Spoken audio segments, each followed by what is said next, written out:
व्यासपीठ से कहता हूं कि आप 3 महीने में कुबेरेश्वर धाम सीहोर पहुंच जाओ। बहुत बहुत निवेदन करूंगा जीजियों, माएँ बैठी हैं, मेरी माताएं बैठी हैं, बहनें बैठी हैं, नमन करते हुए आपसे कहूंगा, मेरे भाई लोग बैठे हुए हैं, इनसे भी कहूंगा, दिल से अगर आप शंकर को रिझा रहे हो ना, तो ये व्यासपीठ से कहता हूं कि आप 3 महीने में कुबेरेश्वर धाम सीहोर पहुंच जाओगे। दिल से अगर रिझाया है आपने, शंकर को मनाया, दिल से प्रार्थना करी, मेरे शंभू से, मेरे ओघड़दानी, मेरे त्रिकालदर्शी, मेरे कैलाशी से, आप कहे दिल से, बुरी चाहे शंभो शरणे मांगू दुख दया करी मैं दर्शन को। बाबा बस जीवन के सारे दुख, रोग, बीमारी, तकलीफ सब कष्ट दूर। वृंदा का सातित्व प्रबल था, दिखावा नहीं करती थी वृंदा। शंकर को हम कभी नहीं, आपने कभी शिव पुराण के माध्यम से कभी सुना कि हमने आपसे कहा कि आप शिव जी के मंदिर में जाकर इतने रुपए खर्च करना या इतना रुपया देना या इतना आप लगाना, कभी कहा यहां से व्यासपीठ से कभी नहीं बोले कि आप इतना खर्चा करो या आप इतना लगाओ। व्यासपीठ से इतना जरूर बोले हैं कि 1 लोटा पानी, या कभी बोला होगा तो फूल या शमी पत्र या बेल पत्र, और बोला होगा तो तुम्हारे घर में जो सामान होगा वही बताया होगा, शहद है, घी है, या शमी पत्र है, या पीपल का पत्ता है, या आदि काली तिल, काली मिर्च आदि जो भी होगा वही आपके घर में जो है वो शिव को दो। जो तुम्हारे पास है वो भगवान को दो, भगवान उसको स्वीकार करेगा। तुम्हारा अपना जो तुम्हारे पास में है वो आप भगवान को दो, भगवान से स्वीकार करेगा।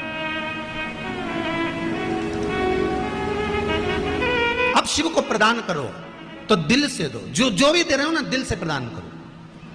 आज एक बात और बहुत ध्यान से सुनिएगा महाराज, कभी आपको लगे ऐसा कि व्यापार बहुत अच्छा चल रहा था और एकदम बंद सा हो गया, फैक्ट्री चल रही थी एकदम बंद सी हो गई, मेरा व्यापार ही नहीं बढ़ रहा, तो प्रयास करना, तांबे के कलश में जल लीजिएगा, बेलपत्री नीचे हाथ में रखिएगा, तांबे के कलश को उसके ऊपर रखिएगा, तांबे के कलश को उसके ऊपर रखिएगा महाराज, उल्टा हाथ उस तांबे के कलश पर रखिएगा, अपना नाम और गोत्र का स्मरण करिएगा। ऐसा कैसा ही पात्र लेकर जाइए, अंगूठे से और उंगलियों से पात्र को पकड़कर बेलपत्री हाथ में ही रखे रहने देना। अपनी जिस कामना से जो भी व्यापार है आपका, जो फैक्ट्री है, जो व्यवसाय है नहीं चल रहा, या इंटरव्यू के लिए जा रहे हो नहीं हो रहा, तो जल का पात्र पकड़कर हाथ का स्पर्श कर कर जल श्री तुम्ब रूपेश्वर महादेव, कौन से महादेव? तुम्ब रूपेश्वर महादेव के नाम से शिव को चढ़ा दीजिए। बाद में पात्र को नीचे रखकर बेलपत्री शंकर जी पे जब चढ़ाएं तो इस डंडी के भाग को अशुक सुंदरी का स्थान होना चाहिए। चढ़ाते समय डंडी का भाग अशुक सुंदरी की ओर रख दें महाराज। झोली पसार कर प्रणाम करें, बाबा से निवेदन कर कर आए। 3 से 4 दिन लगेंगे, जो व्यापार ठप्प पड़ा था उसमें थोड़ी सी उन्नति होना प्रारंभ हो जाएगी। तुम रूपेश्वर महादेव भगवान शंकर आनंद की राशि हैं, शिव सुख की राशि है, आनंद देंगे। शंभो शरणे मांगू दुख दया कारी भगवान शिव ओघड़दानी, त्रिकालदर्शी, कैलाशी, अविनाशी, शंकर के चरणारविंद का रस स्वादन सुख दे। महाराज माता वृंदा देवी का सातित्व प्रबल था, कैसे मारा जाए? शंकर भगवान ने भगवान विष्णु से कहा, मैं इसका सातित्व प्रबल है इसलिए मार नहीं सकता, इसका सातित्व जब डोलेगा तो मैं इसको मार सकता हूं। तो सातित्व कैसे डोलेगा? तो भगवान विष्णु ने कहा, एक काम करता हूं, मैं जलंधर बनकर उसके घर में जाता हूं, आप जलंधर को युद्ध के मैदान में ले जाइए, आप जलंधर को युद्ध के मैदान में ले जाओ। भगवान ओघड़दानी, त्रिकालदर्शी, कैलाशी जलंधर को ले गए युद्ध के मैदान में। भगवान नारायण जलंधर बनकर उसके घर में प्रवेश कर गए, वृंदा के साथ रहने लगे।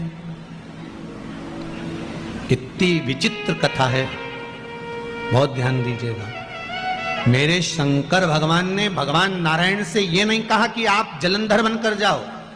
मेरे शंकर भगवान ने यह नहीं कहा कि आप रूप बदल कर जाओ। मेरे शंकर भगवान ने यह नहीं कहा कि आप जाकर उसके साथ छल करो। मेरे शंकर भगवान ने केवल इतना कहा कि इसका सातित्व अगर पक्का है तो मैं इसको मार नहीं सकता। अगर सातित्व पक्का है तो मैं इसको नहीं मार सकता, मैं इसको संहार नहीं कर सकता। आप जाएं ना जाएं वो आपके ऊपर।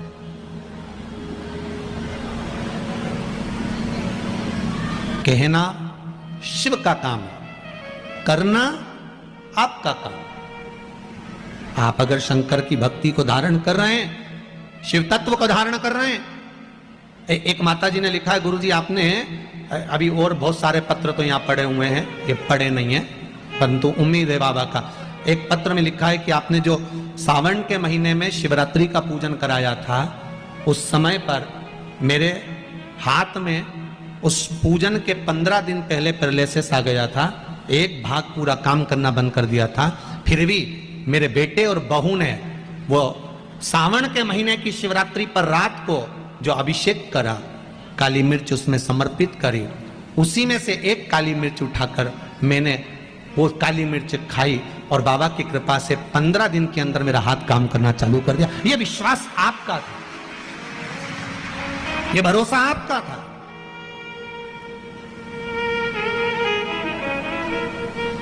कई लोगों ने वो काली मिर्ची का विरोध भी करा क्योंकि मिर्ची जरा ज्यादा लग गई थी। अब जो नी पड़ता है उसको तो मालूम ही नहीं कि काली मिर्ची का वर्णन लिखा हुआ है। पहले भी हमने सियोर व्यासपीठ से कहा कि इस अध्याय में, इस श्लोक में, इस जगह पर लिखा हुआ है कि शंकर को काली मिर्ची चढ़ती है। बोला था कि नहीं बोला था? बोला था ना। अब उसके बाद भी अगर लोग उस चीज का, क्योंकि व्यक्ति है, मानव है, ये मानव शरीर है, इससे, और हम कहते हैं कि प्रयास करेंगे हम अपनी जिंदगी में, और आज तक भी प्रयास करते रहे हैं। आपका विश्वास कभी नहीं तोड़ेंगे, इतना भरोसा रखना। इस व्यासपीठ से वही बोलेंगे जो इस शिव महापुराण में लिखा होगा। जो उपाय बताएंगे वो पुराण के अंतर्गत के बताएंगे। एक भी उपाय ऐसा नहीं बताएंगे जो जीवन में दुख दे। और आप लोगों ने उपाय करे होंगे, सबको लाभ मिला होगा। बोलो मिला कि नहीं मिला? इंदौर जैसे शहर के लोग भी अगर उपाय कर रहे हैं तो उसका लाभ जो लिखा है उसको बताओ। मां अपने बेटे को भी कहती है कि बेटा जा रहा है, सुनो, तोरण पर जाओगे, घोड़ी पर चढ़कर जाओगे, तोरण लगाओगे, अंदर जाओगे, तुम्हारी सासू मां तुमको कुछ खाने को देगी तो एकदम मुख आगे मत करना, वो हाथ खींच लेगी। बोलो समझा के भेजती कि नहीं भेजती? मां भी समझा के भेजती है। मेरे वेद व्यास जी महाराज ने अगर ये 24,000 श्लोक की शिव महापुराण की रचना करी है तो जनमानस को समझाने के लिए करी है कि अगर जीवन में दुख है तो शंकर को ये वस्तु समर्पित कर देना, शिव तेरा कार्य कर देगा, शंकर तेरे को संभाल लेगा, तुम शिव के हो। अब आगे आप लोग फिर वो दूल्हा अगर मम्मी की कहना नहीं माने, माँ का कहना नहीं माने तो लब अब वो माँ ऐसा करे सासू और वो मुंह लेके आगे आए, फिर वो माँ हाथ पीछे करे, फिर आगे करे, फिर पीछे करे, फिर आगे करे, तो लोग उसकी सखियां जितनी हैं दुल्हन की वो हंसी उड़ाए। फिर संसार, अगर वेद व्यास जी महाराज ने लिखा है कि आप शिव को ये समर्पित करिए, शंकर को जल चढ़ाइए, बेलपत्र चढ़ाइए, शमी पत्र चढ़ाइए, ये धतूरा चढ़ाइए, इस भाग को समर्पित करना है, अब आगे आपकी मर्जी। कई लोगों को तो ये तक नहीं मालूम था कि सावन महीने में भी शिवरात्रि आती है, बस आ गई और निकल गई, मालूम है नहीं। सोमवार की अष्टमी पड़ती है, शिव और पार्वती का मिलन होता है, उसका व्याख्यान वर्णन, उसको समझो। शमी पत्र की क्या महत्वता है उसको समझो, बेलपत्र की क्या महत्वता है उसको समझो, उसको समझना है। शिव महापुराण की कथा कहती है, शंकर का अनुमोदन कर रहा है, शंकर की भजन कर रहा है, भगवान शिव की कथा कर रही है, अपने जीवन में उतारने का प्रयास करे शिव तत्व को। वृंदा को मारने, वृंदा के सातिर दिखाने के लिए शिवजी ने एक बार भी नहीं कहा कि भगवान विष्णु आप रूप रख कर जाओ। क्योंकि मेरे शंकर और मेरी पार्वती हमेशा एक मंदिर में रहकर आशीर्वाद प्रदान करते हैं, अखंड सौभाग्यवती भव। ये वर अगर देते हैं तो मेरे शंकर देते हैं, माता पार्वती देती, कोई दूसरा नहीं दे सकता। भगवान विष्णु ने वृंदा के साथीत्व को डिगा दिया, शिव जी ने जलंधर को मार दिया, जलंधर का सिर कटकर वृंदा की गोद में जाकर गिरा। जैसे ही वृंदा की गोद में आया, वृंदा चीख पड़ी, मेरे पति का अगर यहां शीश है तो पलंग पर जो सोया है वो कौन है? जाकर पूछा, नारायण ने अपना असली रूप दिखा दिया, दिखाया, क्रोध आ गया। वृंदा ने कह दिया, वाह नारायण वाह, आपने मेरे साथ छल करा है, मैं आपको श्राप देती हूं, आप पत्थर बनोगे। और वृंदा हाथ में जल लेकर अपने ऊपर छीट कर तुलसी का क्यारा बनती है। जब तुलसी का क्यारा बनने लगी, वृंदा शिव जी से कहा, भोलेनाथ आपने मेरे पति को मारा है, आज आपसे कहती हूं कि मैं तुलसी बनने के बाद मेरा तुलसी का दल आप पर नहीं चढ़ेगा। केवल वर्ष में एक दिन बैकुंठ चतुर्दशी का दिन ऐसा होता है, रात्रि को 12 बजे से सुबह 4 बजे के बीच में शंकर भगवान पर तुलसी और ठाकुर जी को बेलपत्र समर्पित होती है। वो बेलपत्र और तुलसी को उठाकर शहद की शीशी में रखा जाता है।